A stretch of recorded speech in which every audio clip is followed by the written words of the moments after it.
Halo Cipers, jumpa lagi dengan saya Sersahala Freddy Simanjuntak dalam pelajaran Ekonomi Lintas Minat. Video pembelajaran ini akan menyajikan review persiapan penilaian tengah semester Ekonomi Lintas Minat kelas 11 IPA.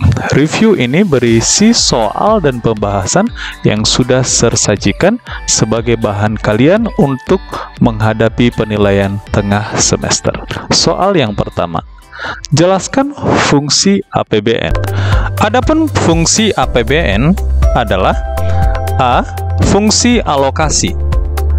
Fungsi alokasi, APBN sebagai sumber anggaran biaya yang harus dikeluarkan negara untuk melaksanakan pembangunan. B. Fungsi distribusi. APBN sebagai penerimaan pemerintah yang disalurkan kembali masyarakat, misalnya melalui subsidi. Yang C adalah fungsi stabilisasi, di mana APBN sebagai sumber anggaran negara yang digunakan untuk memelihara dan mengupayakan keseimbangan fundamental perekonomian. Yang D, fungsi otorisasi. APBN sebagai anggaran negara yang digunakan sebagai dasar penetapan pendapatan dan belanja pada tahun berjalan. Kemudian, yang E, fungsi perencanaan. APBN sebagai anggaran pemerintah yang menjadi pedoman bagi manajemen dalam merencanakan kegiatan pada tahun berjalan. Yang F, fungsi pengawasan. APBN sebagai anggaran pemerintah yang menjadi pedoman dalam menilai kesesuaian kegiatan penyelenggaraan pemerintahan. Soal yang kedua, jelaskan tujuan APBN. Tujuan anggaran pendapatan dan belanja negara.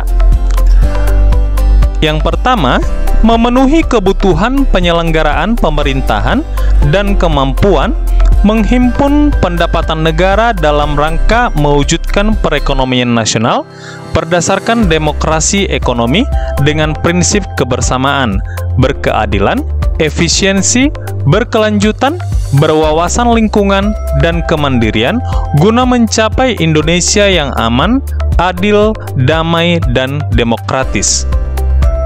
Yang kedua, meningkatkan kesejahteraan rakyat. Dan yang ketiga, menjaga keseimbangan, kemajuan, dan kesatuan ekonomi nasional. Soal yang ketiga, jelaskan sumber-sumber penerimaan APBN.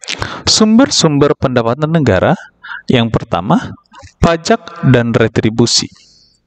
Yang kedua, eksploitasi sumber daya alam. Yang ketiga, pungutan-pungutan lainnya yang ditetapkan dengan undang-undang. Penerimaan APBN itu sendiri. Yang pertama adalah penerimaan perpajakan, terdiri atas penerimaan pajak dalam negeri dan pajak perdagangan internasional. Penerimaan pajak dalam negeri terdiri atas pajak penghasilan atau PPH, pajak pertambahan nilai atau PPN, pajak penjualan barang mewah atau PPNBM, pajak bumi dan bangunan atau PBB, serta cukai. Pajak perdagangan internasional bersumber dari bea masuk dan pungutan atau pajak lain.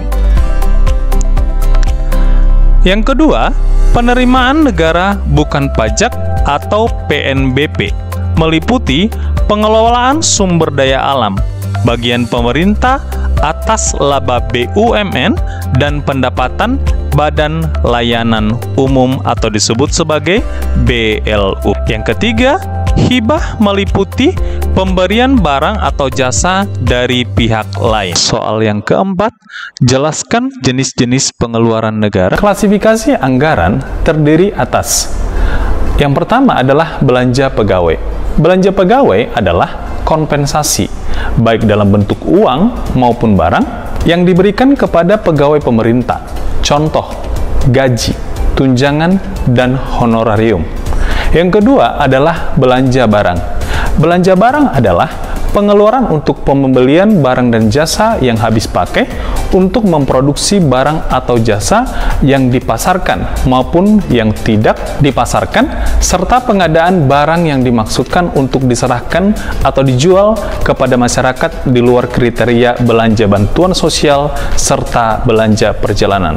Contohnya adalah belanja peralatan kantor, biaya pemeliharaan gedung, dan rumah dinas. Contoh selanjutnya adalah kendaraan dinas, biaya listrik, dan biaya perjalanan.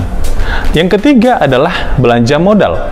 Belanja modal adalah pengeluaran untuk pembayaran perolehan aset atau menambah nilai aset tetapnya lain yang memberikan manfaat lebih dari satu periode akuntansi dan melebihi batas minimal kapitalisasi aset tetap atau aset lainnya yang telah ditetapkan oleh pemerintah. Misalnya, pembelian modal mesin, pembelian modal tanah, pembelian modal peralatan, belanja modal jalan, irigasi, dan jaringan. Selanjutnya adalah belanja bunga. Belanja bunga adalah pembayaran kewajiban atas penggunaan pokok utang, baik utang dalam negeri maupun utang luar negeri yang dihitung berdasarkan ketentuan dan persyaratan dari utang yang sudah ada dan perkiraan utang baru, termasuk untuk biaya terkait dengan pengelolaan utang. Misalnya, pembayaran atas bunga surat perbendaharaan negara, bunga obligasi negara, bunga utang luar negeri, bunga pinjaman program, dan bunga pinjaman proyek. Selanjutnya adalah belanja subsidi. Belanja subsidi adalah alokasi anggaran yang diberikan kepada perusahaan atau lembaga untuk memproduksi, menjual, mengekspor, atau mengimpor barang dan jasa yang memenuhi hajat hidup orang banyak, sedemikian rupa sehingga harga jualnya dapat dijangkau oleh masyarakat. Belanja subsidi terdiri atas dua. Yang pertama adalah belanja energi, yang kedua adalah belanja non-energi. Kemudian, belanja hibah. Belanja hibah adalah belanja pemerintah pusat dalam bentuk transfer uang atau barang kepada pemerintah negara lain, organisasi internasional, badan usaha milik negara, badan usaha milik daerah, dan pemerintah daerah yang bersifat sukarela, tidak wajib, tidak mengikat, dan tidak perlu bayar kembali, serta tidak dilakukan secara terus-menerus. Kemudian, belanja bantuan sosial. Transfer uang atau barang yang diberikan oleh pemerintah pusat atau daerah kepada masyarakat guna melindungi dari kemungkinan terjadinya resiko sosial. Kemudian, belanja lain-lain.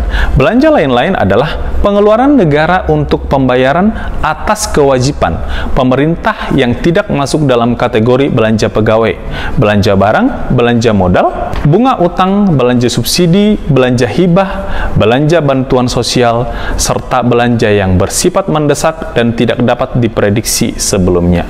Dan yang terakhir adalah transfer ke daerah. Transfer ke daerah merupakan semua pengeluaran negara yang dialokasikan kepada daerah untuk membiayai kebutuhan daerah dalam pelaksanaan desentralisasi. Adapun rincian dari transfer ke daerah antara lain. Yang pertama adalah transfer dana bagi hasil. Yang kedua, transfer dana alokasi khusus. Yang ketiga, transfer dana alokasi umum. Yang keempat, transfer dana penyesuaian. Dan yang kelima adalah transfer otonomi khusus. Soal yang kelima, jelaskan dampak APBN terhadap perekonomian. Secara rinci, dampak atau pengaruh APBN terhadap perekonomian adalah: yang pertama, APBN memberikan pedoman bagi kegiatan pembangunan ekonomi. Pemerintah mempunyai prioritas dalam pembangunan. Jika dalam APBN, prioritas pembangunan ditujukan pada bidang industri, maka pemerintah akan lebih banyak melakukan pembangunan di bidang industri. Begitu juga untuk prioritas-prioritas pemerintah yang lain.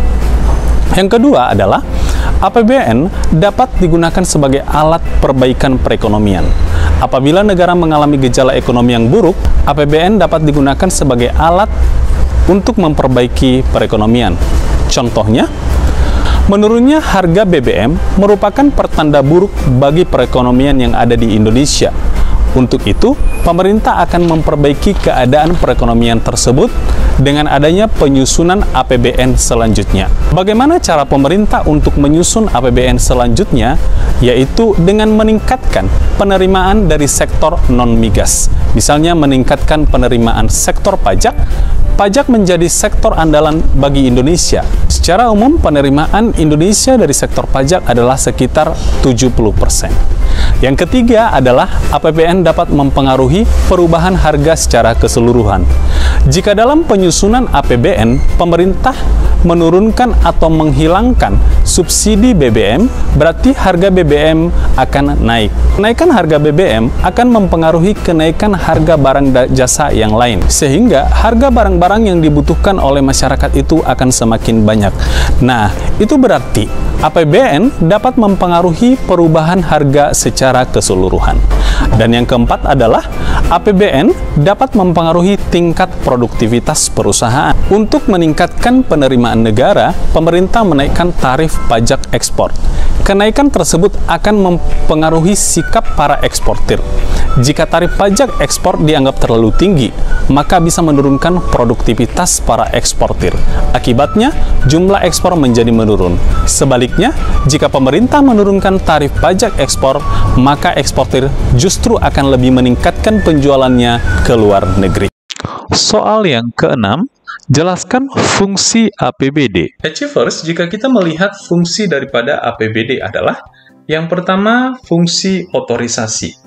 Fungsi otorisasi dimaksud adalah anggaran daerah menjadi dasar untuk melaksanakan pendapatan dan belanja pada tahun yang bersangkutan. Otorisasi sendiri mempunyai makna pemberian kekuasaan. Jika dikaitkan dengan APBD, seseorang atau satuan kerja diberi kekuasaan untuk melaksanakan setiap anggaran, pendapatan, belanja, dan pembiayaan yang telah dianggarkan dalam APBD. Yang kedua adalah perencanaan. Anggaran daerah menjadi pedoman bagi manajemen di daerah dalam merencanakan kegiatan pada tahun yang bersangkutan. Melaksanakan suatu kegiatan, jika sejak awal telah direncanakan, maka diharapkan akan meminimalkan hambatan dan bias di tengah perjalanan pelaksanaannya. Fungsi yang ketiga adalah fungsi pengawasan.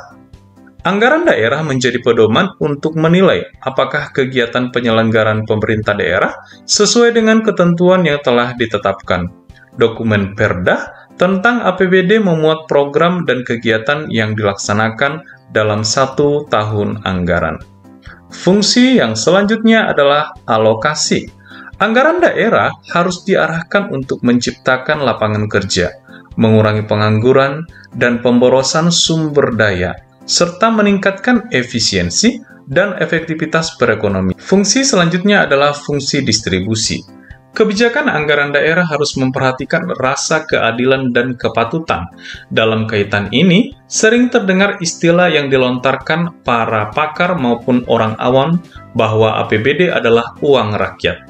Jika APBD adalah benar uang rakyat, sudah seharusnya digunakan untuk sebesar-besarnya kemakmuran dan kesejahteraan seluruh masyarakat di daerah yang bersangkutan. Fungsi yang terakhir adalah fungsi stabilisasi. Anggaran pemerintah daerah menjadi alat untuk memelihara dan mengupayakan keseimbangan fundamental perekonomian daerah.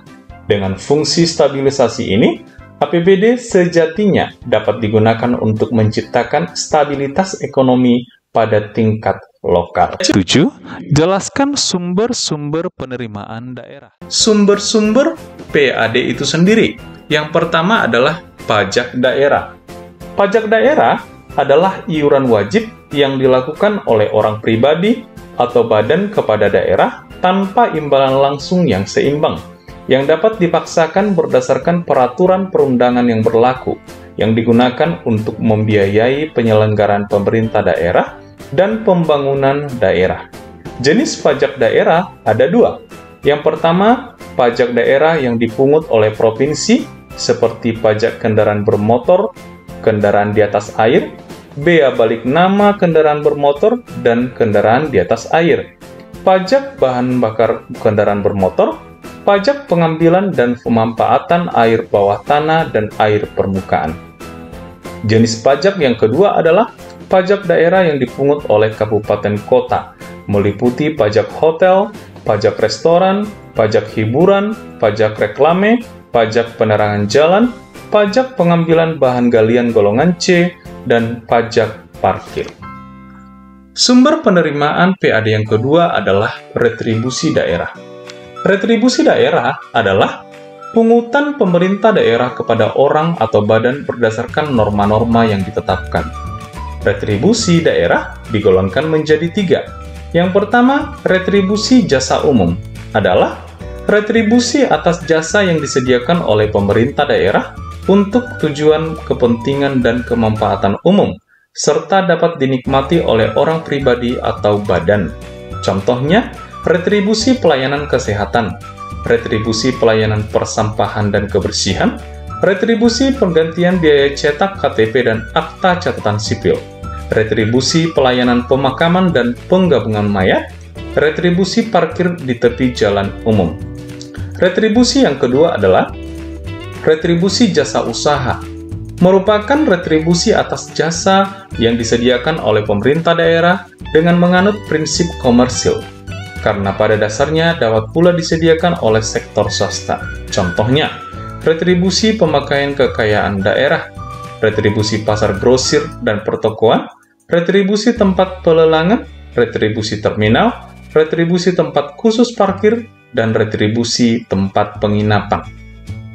Retribusi yang ketiga adalah retribusi perizinan tertentu, merupakan retribusi atas kegiatan pemerintah dalam rangka pemberian izin kepada orang pribadi atau badan yang dimaksud untuk pembinaan, pengaturan, pengendalian, dan pengawasan atas kegiatan pemanfaatan ruang, penggunaan sumber daya alam, barang, prasarana, sarana, atau fasilitas tertentu guna melindungi kepentingan umum dan menjaga kelestarian lingkungan. Contoh retribusi perizinan tertentu adalah retribusi izin mendirikan bangunan atau IMB, retribusi izin tentang penjualan minuman beralkohol, retribusi izin gangguan, retribusi izin trayek. Yang ketiga adalah hasil pengelolaan kekayaan daerah yang dipisahkan. Dan yang keempat adalah lain-lain pendapatan asli daerah yang sah, meliputi hasil penjualan kekayaan daerah yang tidak dipisahkan, jasa giro, pendapatan bunga, keuntungan selisih nilai tukar rupiah terhadap mata uang asing, komisi potongan atau bentuk lain akibat dari penjualan pengadaan barang jasa oleh daerah. Sumber dana yang kedua adalah dana perimbangan. Dana perimbangan adalah dana yang bersumber dari pendapatan APBN yang dialokasikan kepada daerah untuk mendanai kebutuhan daerah dalam rangka pelaksanaan desentralisasi. Dana perimbangan terdiri atas yang pertama adalah dana bagi hasil, merupakan dana yang bersumber dari pendapatan APBN yang dialokasikan kepada daerah berdasarkan persentase untuk mendanai kebutuhan daerah dalam rangka pelaksanaan desentralisasi. Dana yang kedua adalah dana alokasi umum, dana yang bersumber dari pendapatan APBN yang dialokasikan dengan tujuan pemerataan kemampuan keuangan antar daerah untuk mendanai kebutuhan daerah dalam rangka pelaksanaan desentralisasi. Dan dana alokasi yang ketiga adalah dana alokasi khusus, yaitu dana yang bersumber dari pendapatan APBN yang dialokasikan kepada daerah tertentu dengan tujuan untuk membantu mendanai kegiatan khusus yang merupakan urusan daerah dan sesuai dengan prioritas nasional. Sumber pendapatan yang ketiga adalah pendapatan lain-lain. Pendapatan lain-lain atau lain-lain pendapatan bertujuan memberikan peluang kepada daerah untuk memperoleh pendapatan selain pendapatan dari PAD, dana perimbangan, dan pinjaman daerah. Lain-lain pendapatan terdiri atas dua. Yang pertama adalah hibah. Hibah merupakan penerimaan daerah yang berasal dari pemerintah negara asing, badan dan lembaga asing, badan lembaga internasional, pemerintah, badan dan lembaga dalam negeri maupun perorangan, baik dalam bentuk devisa, rupiah maupun barang dan jasa, termasuk tenaga ahli dan pelatihan yang tidak perlu dibayar kembali. Dan yang kedua adalah dana darurat, merupakan dana yang berasal dari APBN yang dialokasikan kepada daerah yang mengalami bencana nasional, peristiwa luar biasa, dan atau krisis solvabilitas. Soal ke-8, jelaskan dampak APBD terhadap perekonomian. Dampak APBD terhadap perekonomian di daerah. Yang pertama adalah APBD mampu memberikan pedoman bagi kegiatan pembangunan ekonomi di daerah. Dengan adanya APBD, pemerintah daerah memiliki pedoman yang jelas dalam melaksanakan pembangunan ekonomi, sehingga semua kegiatan dapat terarah dan perekonomian daerah diharapkan mampu meningkat. Yang kedua adalah APBD dapat digunakan sebagai alat perbaikan perekonomian. Jika daerah mengalami gejala ekonomi yang buruk, misalnya ekonomi biaya yang tinggi, APBD digunakan sebagai alat untuk memperbaiki perekonomian tersebut. Contohnya, pemerintah daerah harus mengurangi atau bahkan menghapus beberapa pungutan yang memberatkan masyarakat. Yang ketiga, APBD dapat mempengaruhi perubahan harga di daerah. Dalam rangka peningkatan penerimaan asli daerah, pemerintah daerah menaikkan tarif beberapa pungutan seperti tarif pendaftaran rumah sakit, tarif pengujian kendaraan bermotor, pajak hotel, pajak hiburan, dan pajak sarang burung walet. Dan yang keempat adalah APBD dapat mempengaruhi tingkat produktivitas perusahaan. Apabila pemerintah daerah menetapkan peraturan yang menghambat lalu lintas barang dan jasa antar daerah, hal itu akan mempengaruhi produktivitas perusahaan-perusahaan tertentu, seperti perusahaan-perusahaan yang menjual produknya ke daerah yang lain dan perusahaan-perusahaan yang mendatangkan bahan bakunya dari daerah lain. Yang kelima adalah APBD dapat mempengaruhi tingkat pemerataan distribusi pendapatan. Contohnya di daerah Garut, kita mengenal adanya sarang burung walet yang tentunya membuat kaya para pemiliknya. Agar kekayaan mereka tidak bertumpuk dan menimbulkan kecemburuan sosial serta menciptakan ketimpangan distribusi pendapatan, maka APBD dianggarkan. Pajak sarang burung walet tersebut dikenakan biaya atau retribusi, sehingga pajak sarang burung walet tersebut akan digunakan oleh pemerintah daerah untuk kepentingan masyarakat banyak. Soal yang ke-9, jelaskan sejarah munculnya pajak di Indonesia. 10. Tuliskan ciri-ciri pajak. 11. Tuliskan ciri-ciri retribusi. 12. Jelaskan fungsi-fungsi pajak. 13. Tuliskan istilah-istilah pajak.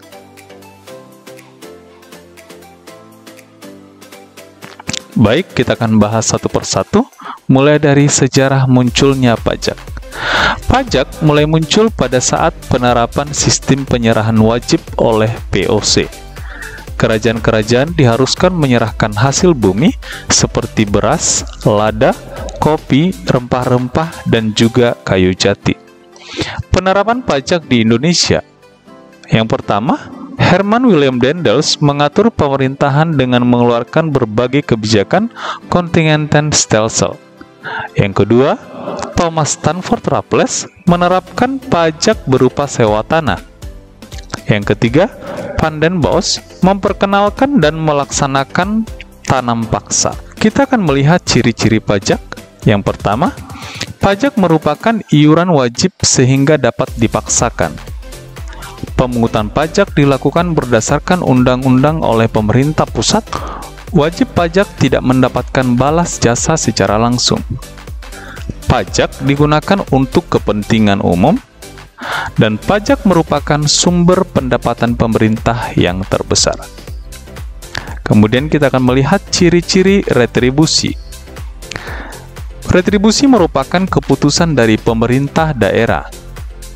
Pemungutan retribusi ditetapkan dengan peraturan daerah. Wajib pajak mendapatkan imbalan jasa secara langsung. Aturan retribusi untuk daerah yang bersangkutan. Retribusi merupakan sumber pendapatan pemerintah daerah. Kemudian kita akan melihat fungsi-fungsi pajak. Fungsi budgeter, yaitu pajak sebagai sumber utama penerimaan negara guna membiayai pengeluaran-pengeluaran baik bersifat rutin maupun untuk pembangunan. Fungsi alokasi merupakan pajak sebagai sumber ekonomi untuk menyediakan barang dan jasa untuk publik. Fungsi distribusi yaitu pajak sebagai alat pendistribusian pendapatan untuk mengurangi ketimpangan ekonomi di tengah-tengah masyarakat. Fungsi stabilisasi, pajak sebagai sarana untuk menciptakan stabilitas ekonomi. Kemudian, kita akan melihat istilah-istilah yang sering dipakai di dalam perpajakan. Yang pertama adalah wajib pajak.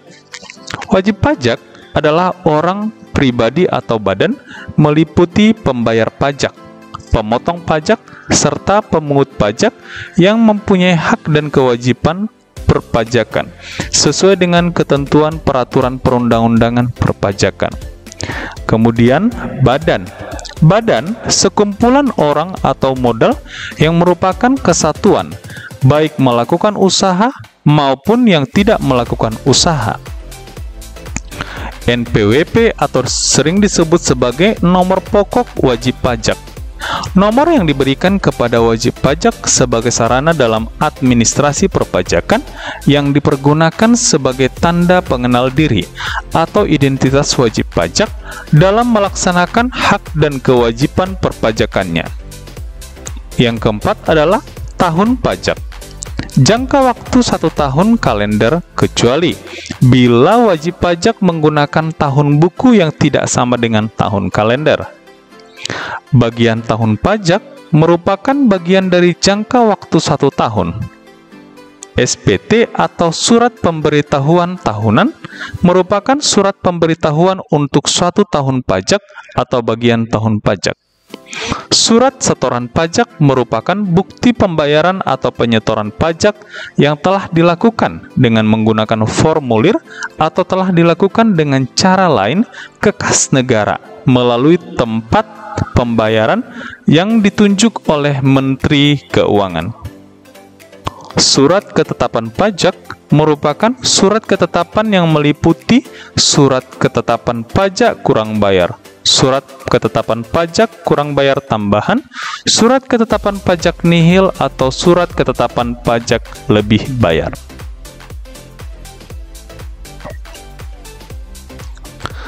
Soal selanjutnya adalah jelaskan asas-asas pajak.